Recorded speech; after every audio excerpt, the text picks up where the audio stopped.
Madame, Monsieur, bonsoir et bienvenue dans le 20h de TFM. Dans l'actualité de ce lundi, FOCAC 2021, la Chine promet 1 milliard de doses de vaccins contre la Covid, un don qui va contribuer à la réalisation de l'objectif de vacciner 60% de la population africaine d'ici l'année prochaine.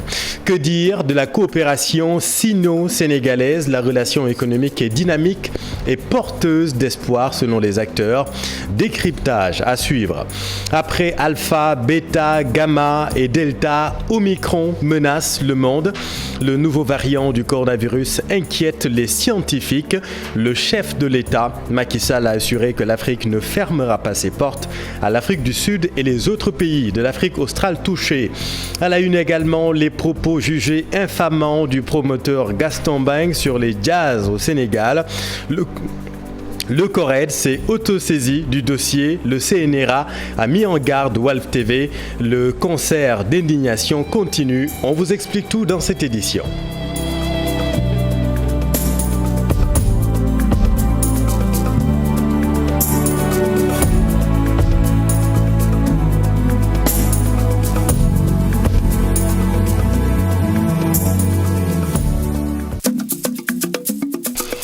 Ouverture du forum de coopération Chine-Afrique. L'Empire du Milieu va donner 1 milliard de doses aux Africains, dont 600 millions sous forme de dons. Annonce faite par le président chinois Xi Jinping aujourd'hui. Quant aux chefs d'État africains, ils ont magnifié la coopération entre l'Afrique et la Chine. Voyons tout cela avec Abdou Diouf Diagne et Ahmadou Bamba-Samb. A co-présidé la 8e conférence ministérielle du Forum sur la coopération Chino-Afrique. Le président chinois fait d'importantes annonces au titre des programmes de coopération avec l'Afrique. La Chine va donner aux pays africains 1 milliard de doses de vaccins contre la Covid-19 et 1500 experts en santé publique chinois séjourneront en Afrique. Sur le plan de l'agriculture, 500 agents agronomes seront là pour un partage d'expériences. Un centre de formation sur les techniques modernes de l'agriculture verra le jour. Ces annonces qui figurent dans les priorités de la coopération chino-afrique sont appréciées par les chefs de l'État, mais l'Afrique en veut plus. Selon le président Macky Sall, co-président de la conférence. Un meilleur accès des produits africains aux plateformes électroniques chinoises contribuerait à l'augmentation du volume de nos échanges commerciaux dans l'intérêt des deux parties. Si l'on sait que la Chine et l'Afrique comptent ensemble plus de 2,5 milliards d'habitants. Au-delà de notre coopération officielle, nous pouvons également tirer davantage parti de nos complémentarités en matière de délocalisation industrielle. Les pays africains ont renouvelé leur solidarité à l'Afrique du Sud, durement frappée par la Covid-19 et avec qui beaucoup de pays ont suspendu les échanges. Abdou, le FOCAC, un rendez-vous rituel entre la Chine et l'Afrique. La Chine, premier partenaire commercial du continent noir, une relation économique bénéfique pour l'Afrique, mais le continent noir peut encore et mieux tirer profit de cette coopération selon des économistes interrogés. Fat Bintou Conté et Diafaraba. Chine et l'Afrique, la relation est profondément positive. Près de 20 ans que celle-ci s'est développée. L'Empire du Milieu est devenu le premier partenaire économique du continent africain. La présence chinoise en Afrique, elle a été quand même positive pour beaucoup de pays d'ailleurs, parce qu'il n'y a qu'à voir l'évolution de ces pays du point de vue des infrastructures et même dans beaucoup de domaines que j'ai cités tout à l'heure, comme l'électricité et le transport. Il n'y a qu'à voir cela pour se rendre compte que la Chine quand même a apporté à l'Afrique. Et ces 20 ans-là, sont des 20 ans d'intense présence. Dans cette relation sino-africaine, tout n'est pas que bénéfique. Surtout concernant les matières premières du continent qui sont quand même beaucoup exploitées par la Chine. Il y a aussi le manque de transfert de technologie. Pour ce compatriote vivant en Chine, le Sénégal, dans le raffermissement de sa coopération avec l'Empire du Milieu, devait beaucoup travailler sur les transferts de technologies. Je crois que le Sénégal a une grande chance de raffermir davantage ses relations avec la Chine. Et nous pensons, nous, qu'on devrait discuter surtout de transfert de technologies avec la Chine. Surtout qu'actuellement, ils sont à un niveau de développement assez élevé et que le Sénégal pourrait en tirer profit. La Chine aussi, il faut le dire, est aussi un bailleur très important. On sait qu'un pays ne peut pas se passer de la dette, surtout s'il est sous-développé, comme les nôtres. Maintenant, ce qu'il faut éviter, c'est d'en arriver à un moment où l'essentiel de notre dette, en tout cas, sera considéré comme une dette qui vient de la Chine. Ce lundi s'ouvre à Dakar un forum sur la coopération sino-africaine, un forum qui s'inscrit dans un contexte de révision des rapports entre Pékin et le continent. Et que dire de la coopération sino-sénégalaise? La relation est dynamique et porteuse d'espoir selon les acteurs.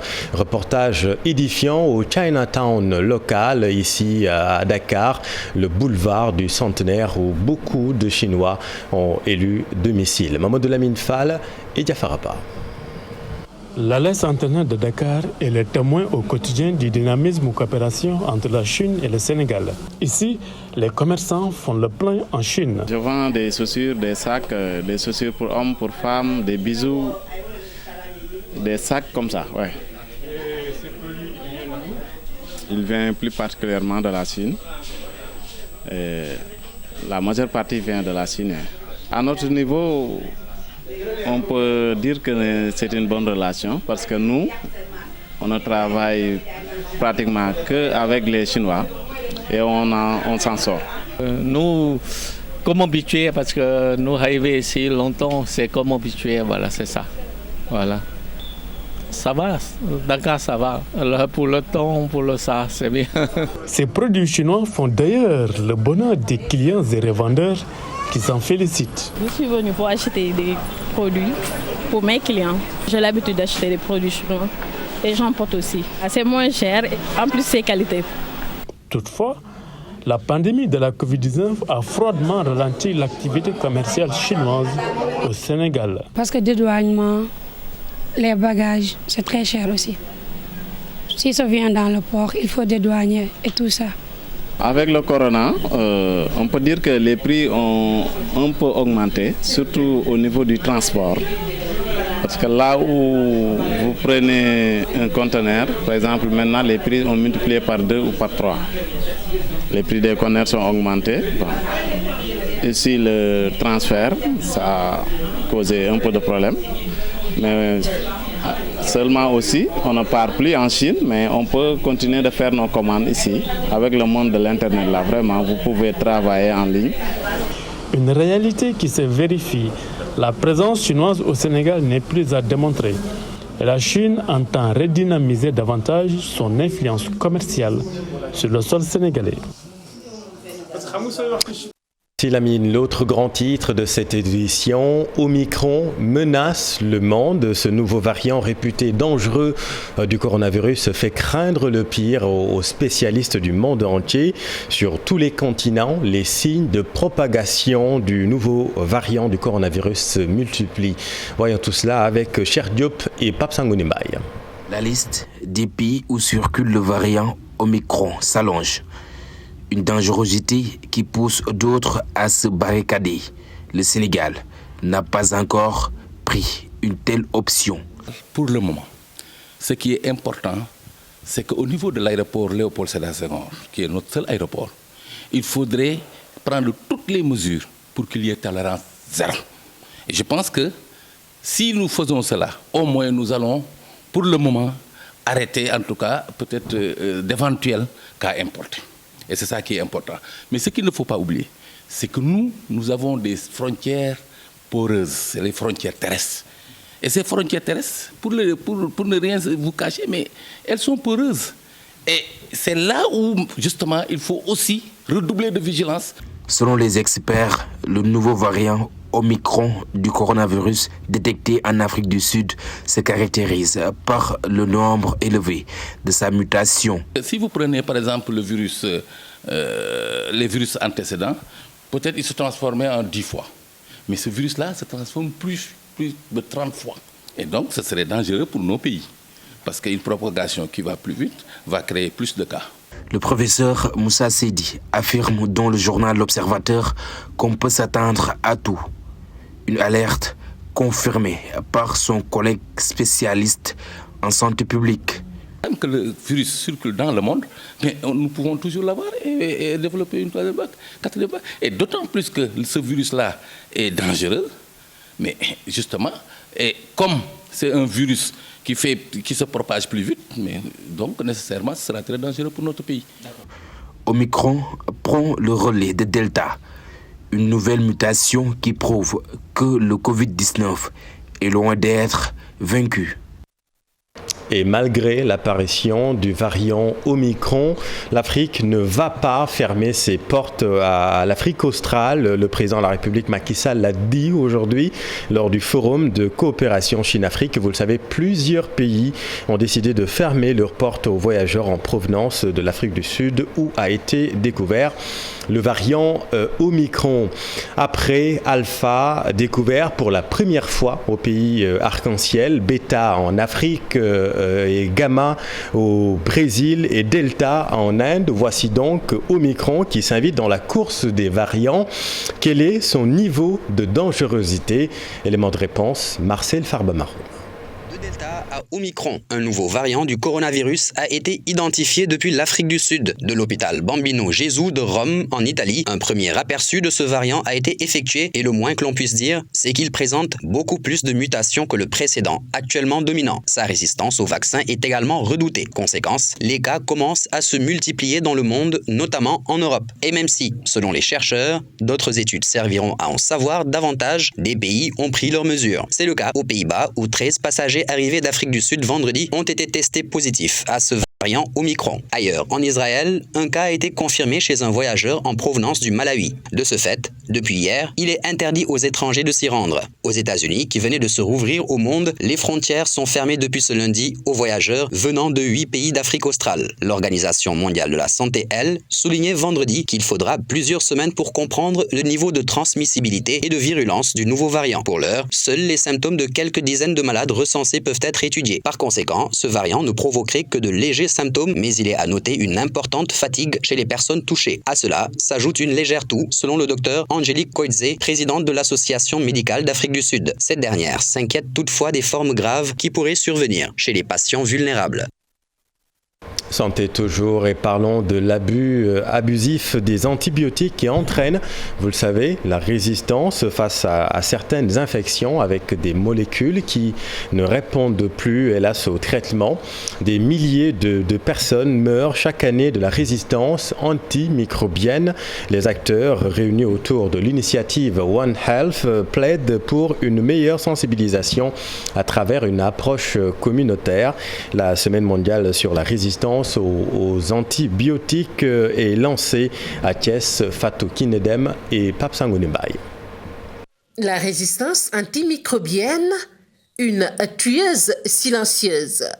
L'Organisation mondiale de la santé met en garde. 750 000 personnes meurent chaque année. L'on parle même de près de 10 millions d'ici à 2050. Parfois, le médicament est délivré sans pour autant prendre des garde-fous et parfois des antibiotiques de surcroît. On a un arsenal d'antibiotiques. Si on les utilise tous sans réguler la façon de les utiliser, disons si on les utilise de façon anarchique, en ce moment, on va bousiller les armes que nous avons.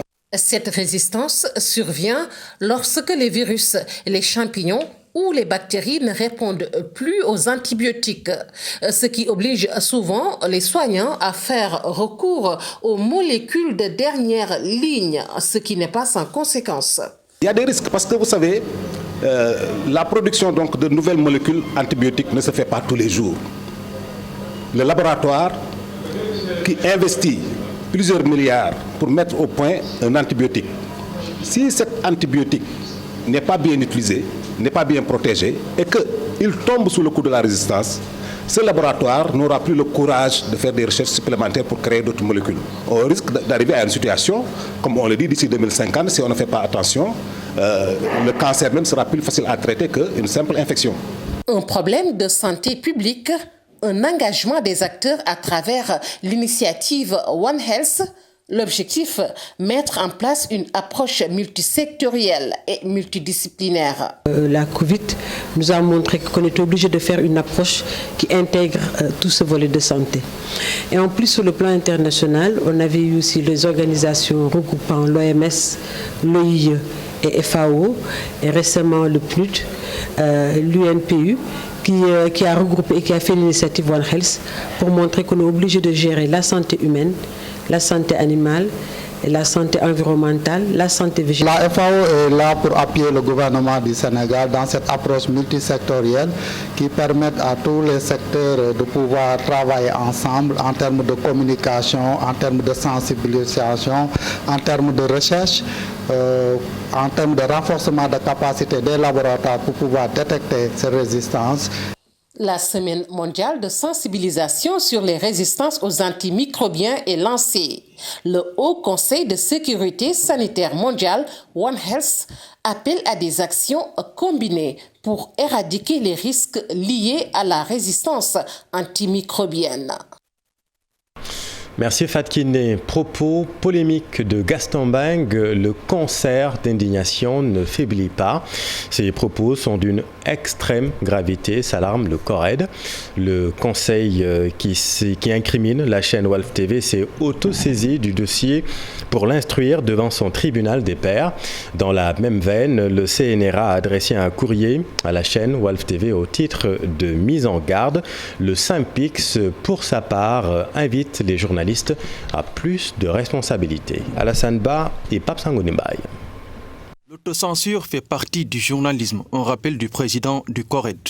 La censure vient de la hiérarchie, mais et au-delà, mais l'autocensure, c'est le journaliste qui prend sur lui de dire, les techniciens aussi des médias, de dire ça, je ne le passe pas.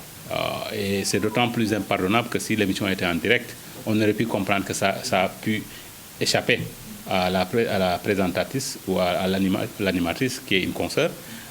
Encore que même dans cette situation de direct, la parade, c'est d'arrêter carrément l'émission pour montrer qu'on n'est pas d'accord. Mais quand c'est une émission enregistrée, c'est là où elle est impardonnable, notre consoeur.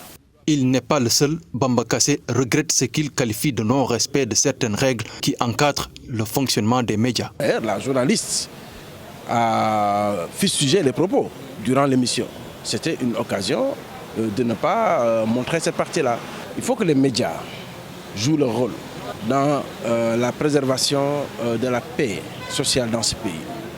Les médias bénéficient de ce qu'on appelle la liberté de la presse. Mais cette liberté s'accompagne d'une responsabilité. Il ne faudrait pas qu'on en arrive dans ce pays à ce que des propos tenus à travers un média embrasent le pays. C'est arrivé ailleurs. Le Synpics a déjà fait un communiqué et le CORED aussi ne compte pas rester les bras croisés. Des actions seront entreprises. Nous allons donc mettre en garde au-delà de la personne de notre consoeur, parce que nous sommes dans une période préélectorale très tendue. Et au-delà, le Sénégal ne s'arrête pas à ces élections locales. Donc il faut que nous, journalistes et techniciens des médias, que nous sachions raison garder. Donc il faut que les médias sachent raison garder, d'autant plus que le code de la presse est très clair dans cela. L'article 57 dit clairement qu'aucun média n'a le droit de diffuser des propos haineux qui peuvent mettre en mal la stabilité du pays. Et donc ça, je pense qu'il faudrait que les gens reviennent à leur responsabilité première. Sinon, il faut que l'organe de régulation fasse son travail. Parce que aussi, le problème qui se pose au Sénégal, c'est que l'organe de régulation est trop statique. La collecte et la diffusion de l'information est devenue l'affaire de tous, mais la différence pour les professionnels des médias se fera dans le traitement. Et du côté des politiques, Ousmane Sonko a dénoncé les propos du promoteur de lutte. Le leader de PASTEF invite le chef de l'État, Macky Sall, à en faire de même. Un des souteneurs de Macky Sall a fait une sortie inadmissible ce matin à l'endroit de Barthélémy Diaz. Nous exigeons ici et maintenant, au nom de la coalition Yewwi Askan Wi et au nom du peuple sénégalais, que Macky Sall sorte dans les 24 heures pour condamner publiquement ces propos qui peuvent être fatals à la cohésion sociale dans ce pays. Ce serait passé en France ou ailleurs aux États-Unis. C'est le président de la République qui serait le premier à sortir pour les récuser. Mais ici, nous n'avons jamais entendu Macky Sall s'indigner de propos ou d'agissements de ce genre. Mais nous exigeons de lui qu'il condamne ces propos de son souteneur. Je voudrais aussi dire à ceux qui cherchent la paix que nous la voulons plus que tout au monde. Mais si Macky Sall ne s'exécute pas, qu'ils retiennent que le seul pourfendeur de la paix au Sénégal s'appelle Macky Sall. Autre chose à présent, synergie des actions contre les violences basées sur le genre. Des organisations de la société civile de Kaolack, Fatick et Diourbel conjuguent leurs efforts. C'est parce que les violences sont légion dans ces trois régions, selon les membres de la société civile. Voyons tout cela avec Pape Mbaye Diao et Fally Gaye. Le malheureux phénomène de violence faite aux femmes et aux filles, rien que pour cette année, plus de 200 cas de violence dont la majorité des cas de viol ont été dénombrés dans la région. La présidente de l'association Action pour le développement du Sénégal exprime toutes ces inquiétudes. Un seul cas de viol même est alarmant parce que c'est quand même une atteinte grave à l'intégrité de la personne humaine. Et donc, si on en dénombre jusqu'à une centaine et plus de 100, c'est vraiment énorme. C'est un chiffre qui fait peur et qui demande à agir. À agir maintenant, comme c'est le slogan même de cette campagne, agissons maintenant, agissons dès maintenant pour que ces violences cessent. Parce qu'on ne peut pas continuer à faire vivre nos enfants dans la peur. Pour ces organismes de la société civile, avec tous ces cas de viol, la loi criminalisant le viol ne dissuade pas les auteurs. Ces femmes insistent sur la dénonciation. L'État a fait une grande part de sa responsabilité en élaborant des textes qui visent à protéger les personnes vulnérables. Et la plus récente, c'est la loi qui criminalise le viol et la pédophilie. Donc nous demandons à ce que les personnes qui sont au courant de certaines violations puissent dénoncer et aussi alerter. Parce que c'est comme ça seulement qu'on puisse vraiment parvenir à éradiquer ce phénomène. Lors de la célébration des 16 jours d'activisme contre les violences faites aux femmes, les 5 organisations de la société civile de Kaolack, Fatick et Diourbel invitent toutes les populations à s'engager dans la lutte contre ces violences. Et puis, fenêtre sur le monde, l'actualité internationale dans ce récit de Daniel Diouf. Vers un procès des auteurs du massacre survenu en 2009 au stade de Conakry en Guinée. C'est à l'issue d'une visite de la Cour pénale internationale dans ce pays que la ministre guinéenne de la Justice a déclaré que le gouvernement se préparait à organiser ce procès. La CPI qui était en visite en Guinée pour accélérer les préparatifs. Pour rappel, c'est le 28 septembre 2009 que des militaires avaient tué au moins 157 personnes et violé 109 femmes dans le stade où étaient rassemblés des milliers d'opposants à la candidature à la présidentielle du chef de la junte Moussa Dadis Camara. Vent de décrispation politique au Tchad à l'issue d'un conseil des ministres extraordinaire. Une amnistie générale des rebelles emprisonnés ou en exil a été annoncée ce lundi par les autorités de N'Djamena. L'annonce a été faite à la télévision nationale par le porte-parole du gouvernement. L'amnistie concerne tous les condamnés pour atteinte à l'intégrité de l'État et aussi pour des faits relatifs à la liberté d'opinion. Cette amnistie concernerait 39 personnes. Également amnistier les personnes condamnées pour actes de terrorisme, de complicité de terrorisme et enrôlement de mineurs dans les groupes armés.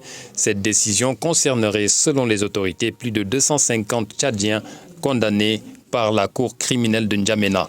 L'amnistie était l'une des revendications des responsables des groupes politico-militaires pour leur participation à un dialogue national dont la date n'a pas encore été fixée. 5 ans de prison, dont un an ferme, requis en appel contre François Fillon ce lundi. L'ancien Premier ministre français poursuivi pour des soupçons d'emploi fictif ou surévalué de son épouse. Une peine de prison aménagée en détention à domicile avec bracelet électronique. L'accusation a également demandé 375 000 € d'amende, soit 245 millions de francs CFA et 10 ans d'inéligibilité contre François Fillon, chef du gouvernement français sous la présidence de Nicolas Sarkozy en 2007 et 2011. À l'encontre de son épouse, il a été demandé 2 ans de prison avec sursis, 100 000 € d'amende, soit 65 millions de francs CFA et 2 ans d'inéligibilité.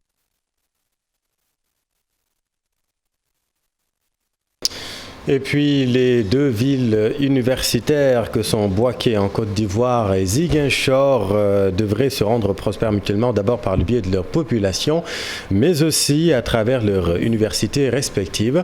C'est l'invite faite à Ziguinchor par le maire de Bouaké au sortir de la cérémonie d'inauguration de l'avenue Bouaké dans la capitale du sud du pays. Suivons à ce propos les propos de Nicolas Youssef Djibo, maire de Bouaké, interrogé par notre équipe dans le sud. Le leader du PASTEF qui a lancé l'idée pendant qu'il présidait le meeting de la jeunesse patriotique du Sénégal à la place Bambaya de Ziguinchor. Ousmane Sonko, qui est tête de liste majoritaire de la coalition Yewwi Askan Wi à la mairie de Ziguinchor, avait promis de débaptiser plusieurs rues de la capitale sud du pays portant des noms de colons qui n'ont pas plus de mérite que... J'ai dit tout à l'heure qu'il fallait que nous dépassions la coopération institutionnelle. Les 2 maires ont fait leur travail. C'est aux populations maintenant de prendre le relais et de resserrer les liens entre les 2 populations des 2 villes. Et c'est par le commerce, par l'économie, par le savoir que nous pourrons y arriver. Bien sûr, il faut apporter la prospérité à nos 2 villes et c'est par le resserrement des liens économiques entre nos 2 villes que nous y arriverons. Les 2 villes ont la chance d'être dotées de très grandes universités. Et il ne faut pas s'endormir sur ces lauriers. Il faut rendre cette coopération intense parce que je sais que nous pourrons faire des échanges importants qui pourront intéresser nos populations et échanges dans les 2 sens. J'ai été surpris par la dimension de Ziguinchor. Je pensais que Ziguinchor était une ville moyenne, mais c'est une très très très grande ville. Voilà, c'est la fin de cette édition. Merci infiniment de l'avoir suivi. L'info continue dans un instant dans Soir d'info avec Binta Diallo qui reçoit ce soir le maire de Bargny. Restez avec nous, vous êtes au bon endroit. Bonne soirée.